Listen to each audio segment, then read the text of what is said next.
Bisa dicampur dengan Primazep, Bang. Jadi untuk penggunaan fungisida Trobintop, ini juga sementara saya gunakan ya. Dan saya juga gunakan fungisida Primazep seperti ini. Cuma kalau misalkan berbicara apakah bisa Trobintop ini dicampur dengan Primazep, itu bisa. Karena untuk fungisida Trobintop ini kan dia fungisida sistemik, sementara Primazep ini bahan aktifnya Mancozeb itu adalah fungisida kontak.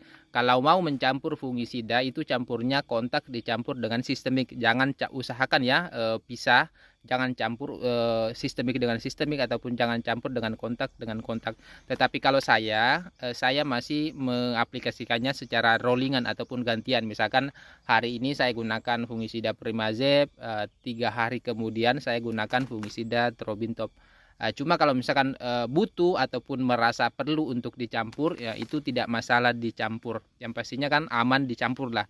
Tetapi kalau misalkan masih dalam tahap pencegahan, kita gunakan dari awal sebagai bentuk pencegahan.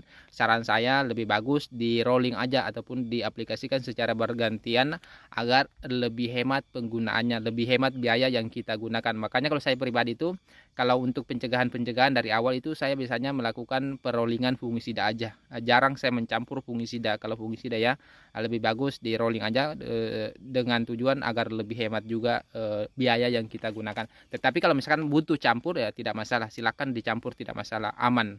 Sepertinya ini bisa kita gunakan pada berbagai macam jenis tanaman, bisa menangani beberapa macam jenis penyakit, misalkan bercak daun ataupun penyakit antraknosa ataupun penyakit busuk. Ini juga saya gunakan ya, fungisida Trobintop dengan fungisida Primazep.